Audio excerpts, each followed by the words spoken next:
Licensed video games, a term that sends shivers down our souls but fills the spots in our collections because Grandma JoJo felt like giving you AIDS for Christmas. We've all played licensed video games at some point in our lives. For every Mario, there was Monsters Inc. Dodgeball. These games were the pinnacle of experience of movie in game form that were a hot commodity back in the day, starting all the way back with Indiana Jones on Atari. Wow, it's like I'm there! Companies knew how to play the system. Because if you watched the movie, you'd want the game, and if you played the game, you'd watch the movie. Licensed games were a mishmash of good and You were playing a game of high-stakes gambles, walking into a game aisle deciding if Surf's Up for Wii is better than Paper Mario Thousand Year Door. There are licensed games that bring the IPs we know the respect they deserve, yet for every yang, there's a yin of complete, utter dogshit sandwiches made by soulless company execs. That was a great, inspiring legend that you made up. Movie licensed games always had a bad rep of being el basura de shit, because most had no soul to them. But not all were shit. But not all shit were good, because it's still shit in the end. It's snowing in Mount Fuji. Now, I played a lot of licensed games when I was a kid. Such as the critically acclaimed game Igor. Yes, based on our favorite movie. Who made this? Why did I buy this? Huh? As a youngin', I loved these games, especially on the GameCube during my peak youth years. For some reason, the 6th generation of licensed games weren't truly the Black Plague, and more of a flu at best. So a majority of my GameCube games are just licensed games, and I wonder if they were genuinely good, or my parents hated me. But a series of licensed games that I loved as a kid, and I played so much on my GameCube, were the Shrek games. I think I have to go to church after saying that. Shrek was in his prime during the early 2000s with the huge success of Shrek 1 and 2. There wasn't anything this all-star didn't dip his sausagey green toes in, ranging from Twinkies, a TV, and even the fucking Jays. Every kid in the 2000s had seen Shrek, or at least the Sarah Miss commercial where he was so tired of Donkey's shit he tossed his ass to space. So with this colossal success, of course garnered video games. And there were a lot of them. The damn GBA was a little Shrek whore with 7 games. But for the 6th generation, there were 5 golden boys. So that's where I come in to unravel this onion of a series by playing the good, the bad, and the ogre to truly see which of these are solid games, or if I have to begin therapy. Okay, before we go through the review, I just want to make sure my bag is ready. You know, it's gonna be a long ride, so first I have my onion, the bare essentials, of course. Oh, can't forget my copy of Smash Mouth All-Star Hits on CD. Very important. Oh my god, what's a Shrek review without Shrek 1 and 2 on DVD? Like, come on. You gotta have it. And most importantly, and lastly, is a gun. Now this is gonna be a fun review.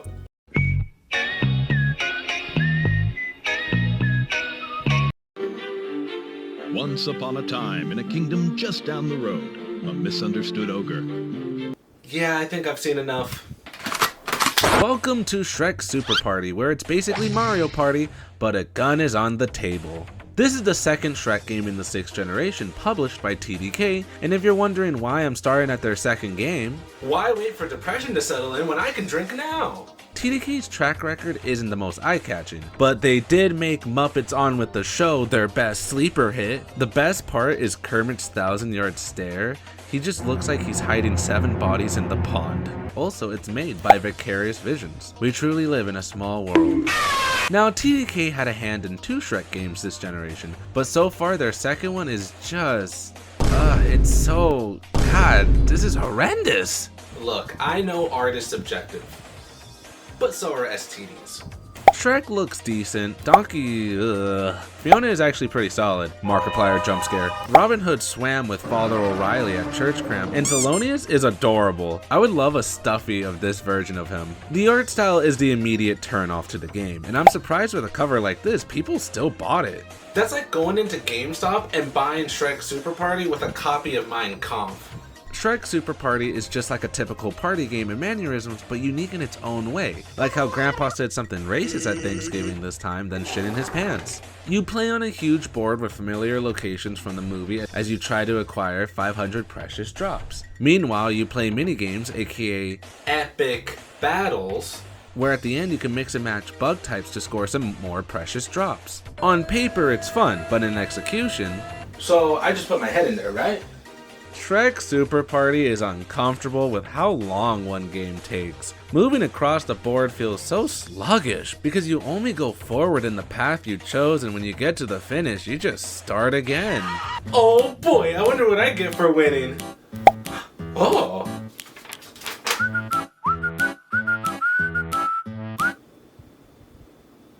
How you move in the game is this ball roulette that does add a gamble element where half the options are bad, I don't know what this is, and to the back rooms. Then on the other spectrum we have minigames that are just brain dead, because half of them is just press an A and then... Most of the time playing, you don't even know if you're winning or losing because point distribution is wacky, like getting a prostate check in Toontown. So you guys don't have to check for insurance, right? Hey, why does it sound like you're blowing up a balloon? Plus, the minigames are atrociously long. What makes Mario Party minigames fun is how they happen after every full turn. But Shrek Super Party wanted to be a cool kid, so you can play multiple minigames every turn. I'll go get the noose again. Surprisingly, I did enjoy the bug mechanic. The idea of matching bug types that lead to high intellectual thinking was unexpected. You could be greedy and go for the big ones, yet another player could take it, or tempt a player to want a specific bug that would actually benefit you more. A downside with this is if you press A to swap but want to change your mind, well, you done goof, because you have to commit to every swap or else the B button just stops everything in total. Even in Shrek, my life is fucked. Shrek Super Party is a hot piece of flattened roadside, terribly awful, partially molested piece of garbage that its only redeeming quality is its Shrek. It is a game and playable at best, but it is not good by any means. So if torture can be a rating, I'd call this Bulgarian torture. At least with Mario Party, everyone hates each other at the end. But with Shrek Super Party, everyone is trauma bonded. Thanks, Shrek Super Party. You saved my marriage.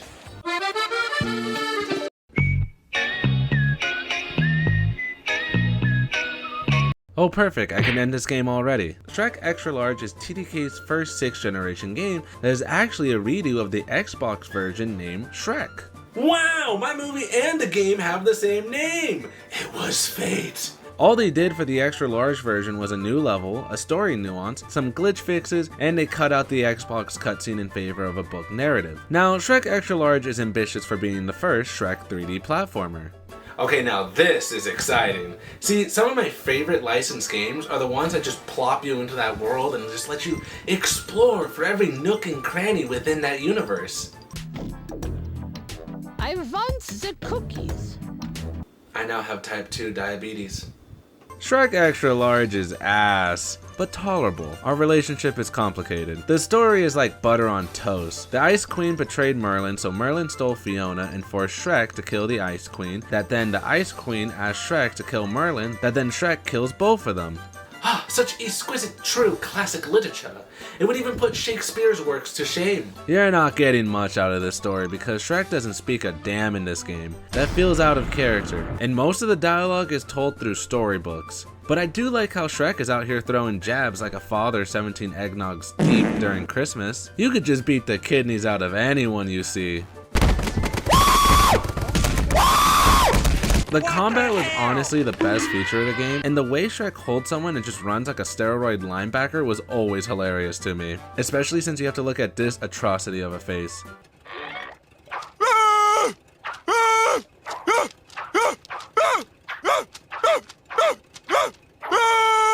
But I don't know why they thought this was a bright idea to put the burp and fart trigger on the same button.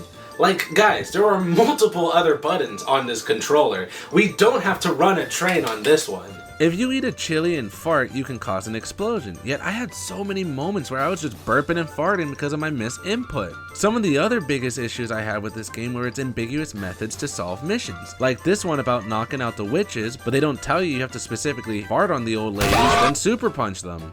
I think I know why the retirement home banned me.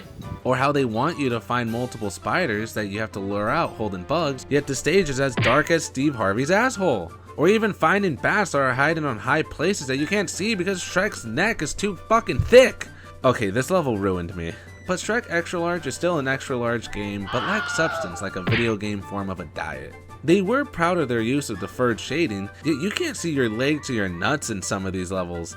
The levels were just too barren or too cramped. Like Merlin's castle was painful as hell because you have to blow up the doors with this TNT guy who spawns in the beginning, while these damn fiery headed fucks who hunt you down like a crackhead who smelled Advil in your pocket. Plus it's darker than Anne Frank's attic in here. The only way I could actually complete it was by locking the fire dickheads in a cage with the TNT dude so they don't hurt me. It's the worst level in the game, and honestly I can excuse how terribly easy Merlin was as a boss fight because after repeating this level for the 8th time, some old man was going to die by my hands. But I did appreciate the Enchanted Forest, Blue Dragon's Castle, and Mother Goose Land. I felt these levels had a decent amount of fun with their objectives. Now, I did notice a lack of Shrek characters in the game. At least in Shrek Super Party, they got Pinocchio.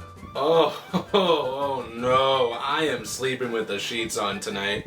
Shrek Extra Large only has the magic mirror, some merry men, and Donkey is only on the cover. Then Fiona just makes a 5-second cameo. That was the best 5 seconds of my life. Shrek Extra Large is just confusing. It just feels like you walk into a Starbucks and order a pumpkin spice latte, and you take one sip and suddenly flop to the floor dead because you're not a white woman living in California. That's the best way to describe the Shrek Extra Large experience. So I will say it's playable after you down 7 buzzballs at best.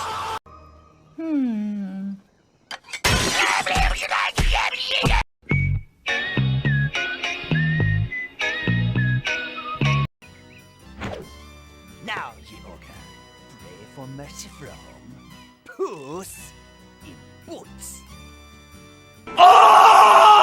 First, we have to start off with a story. DreamWorks already had their contract with TDK because clearly they were making quality Shrek games. But things got a little spicy with how another figure got involved. Yet the deal went south when TDK got bought out and the other company terminated their contract, only leaving them with the Shrek license. Now who is this company, you ask? But the home of Crash, Call of Duty, and Disney Extreme Skate Adventure. Yes, it is none other than Activision, a company that I alone have supported all of these years. And this is only a quarter of the games in my hand because it would be too much to hold all of them. God help me. So Activision took over the Shrek IP for the rest of the 6th gen by making 3 games, with their first being Shrek II. Now, funny enough, Shrek 2 was given the Player's Choice Award, a title all GameCube games strive to achieve, and the ones that got it were the best of the best, like Shadow the Hedgehog. New idea. Adultery. Shrek 2 is an action-adventure beat-em-up with 4 playable characters to switch around with. You have the staple characters like Shrek, Gingy, Red Riding Hood, Pixie, Garfield with a hat. Yo, I don't know what's up, but Puss in Boots be tweaking hard in this game. I appreciate the idea of playing different Shrek characters with each one having a fighting style that kind of puts them in a respected class, such as Shrek being all around, Red Riding Hood is distance, and Pixie is a fucking MG42.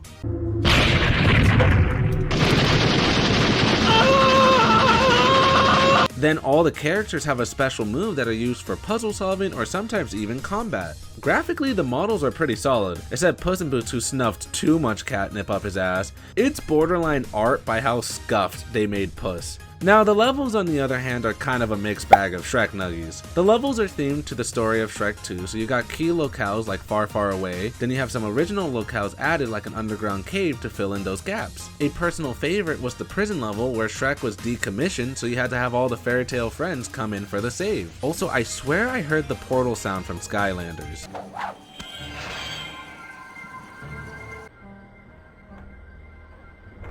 I think I know what my burden in life is, and that's the knowledge of Skylanders. I don't know if I should be proud or disappointed in myself. Then within these levels are a bunch of side missions that are optional to complete. So it's clear why Shrek 2 became a player's choice game with high praise. But see, this isn't a happy fairy tale, because we have this.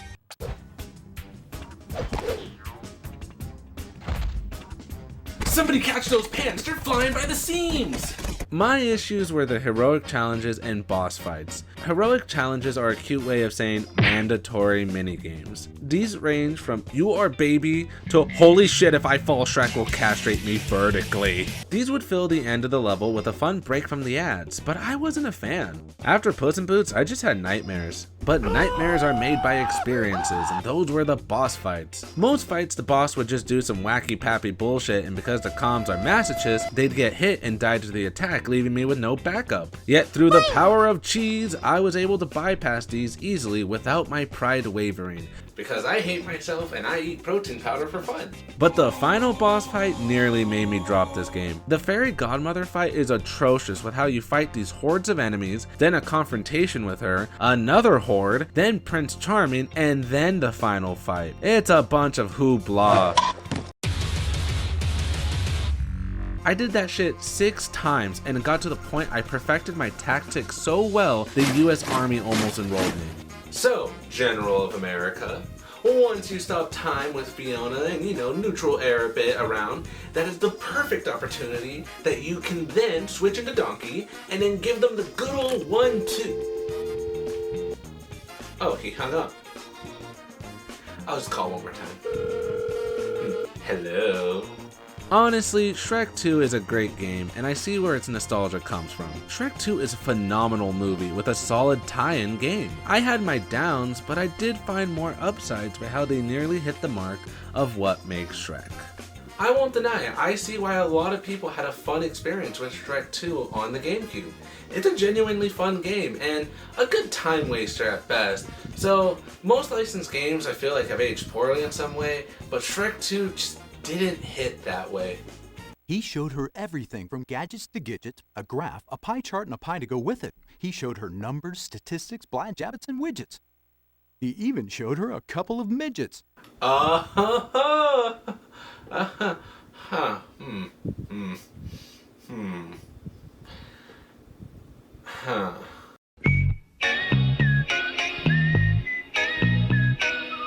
Hey everybody, who wants to play Shrek Smash and Crash?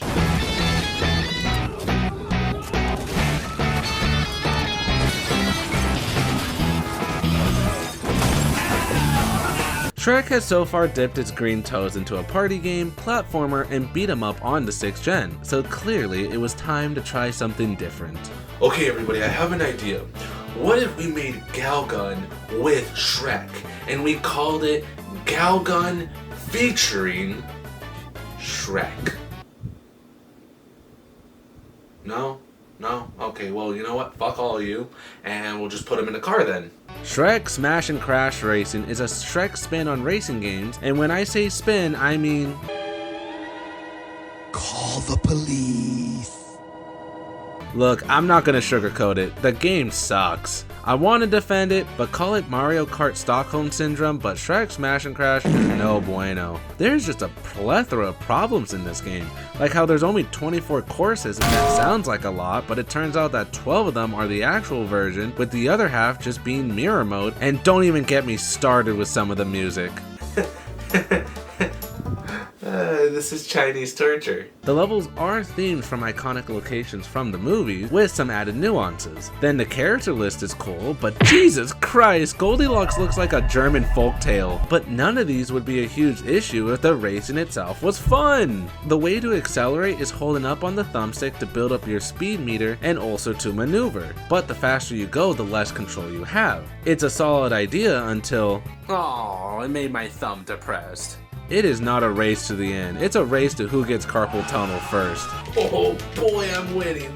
Also, the courses have multiple twists and turns, so without a drift button, it's basically playing Dance Dance Revolution with your thumb.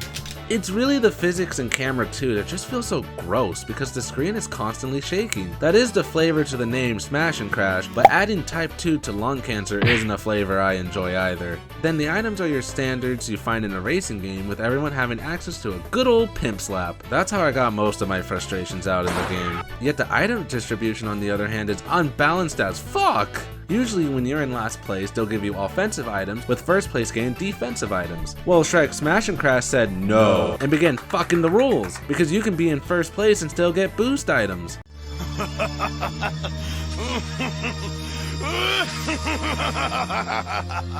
Honestly, there's not much to talk about this game, because it is playable of course, but I'm just personally not a fan in the end. The difference between playing Mario Kart and Shrek Smash and Crash is that after you play Mario Kart, win or lose, you're okay by the end of it, good or bad. But after playing Shrek Smash and Crash, you just feel a pain in your heart and you just think, am I dying?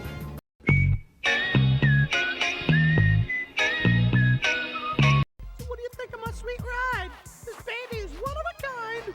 Twin cam caramel engine, rack and pinion snickerdoodles, butternut crunch pistons. And look at these kicking rims. Oh, now this is gonna be a good time. Shrek Super Slam, the final Shrek game in 2005 on the 6th generation, and I say they ended with a bang. Now the reception is quite bare, but personally I feel this was a last hurrah to make up for their previous flop. So with a name like Shrek Super Slam, you can probably guess what type of genre it is. Oh my god, why is it red? It's a 3D arena fighting game where you run around and smack each other raw. The combat is actually pretty tight because it takes practice to get an understanding. Each character has a different combo route. Some are simple to every fighter has a good amount of tricks of the trade. Also, grabbing is the best part of the game. Now to win, you have to build your slam meter so you can unleash the special within you. What's cool is how the environment gets destroyed as everyone bounces around. That just adds a chaos factor that is so delicioso. The winning gimmick, in my opinion, is okay. It just makes every match a race to get slammed first, and if you see someone glow, hide. But you can also beat the slam out of someone, so there is a form of balance, I'd say. I'll save you!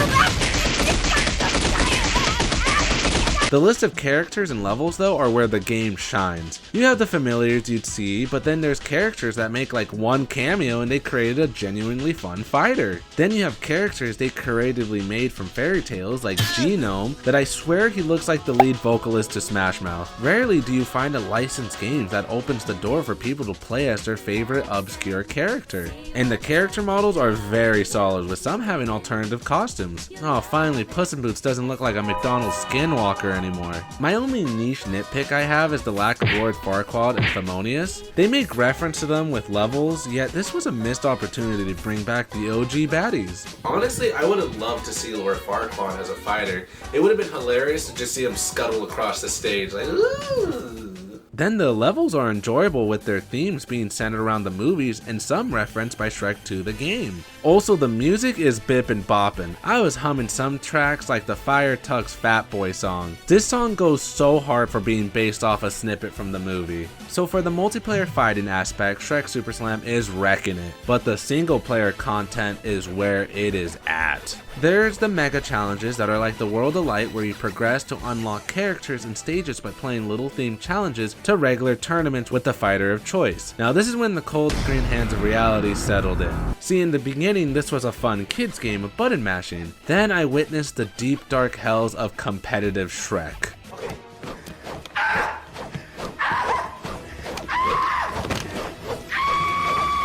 Shrek Super Slam is hard as hell, as they will pit you in 1v3 and now you're playing Julius Caesar Simulator. Then some challenges expect you to be pinpoint and know the technicals to a T to even pass. Shrek Super Slam, in PG terms, ogred my asshole.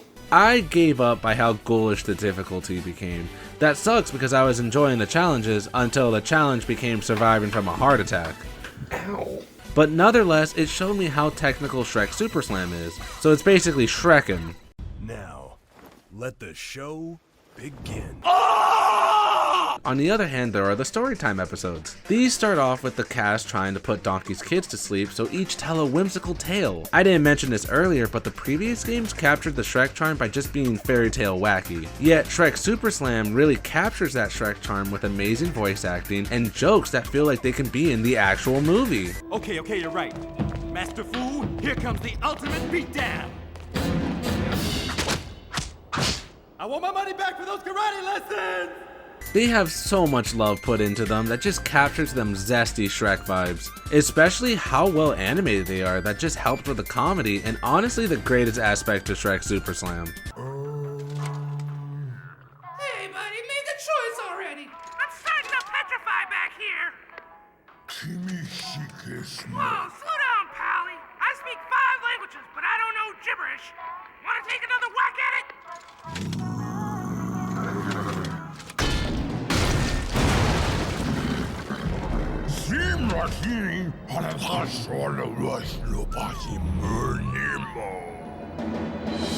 We're closed! This game is a big love letter to Shrek 1 and 2 with how much care they gave to the Shrek property. Java Games, the developers, did their homework, and for the 6th generation they really went above and beyond to give Shrek his final hoorah before jumping to the next generation. Tonight on Knights, the brave men in metal lay siege to the Castle of Injustice. I know you're in there, donkey. I can smell a criminal a mile away. Oh, I get it. It's because he's black.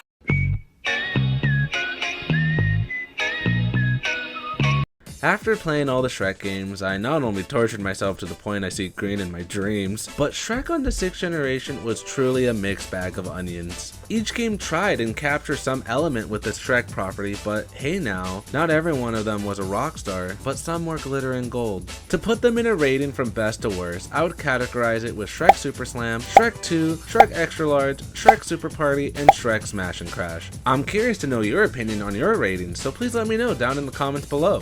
But maybe now that time has passed and licensed games are much better quality, maybe there's a possibility a new Shrek game can release. We can only wait and believe, like how I hope that one day I can make YouTube my career. Like that will ever happen.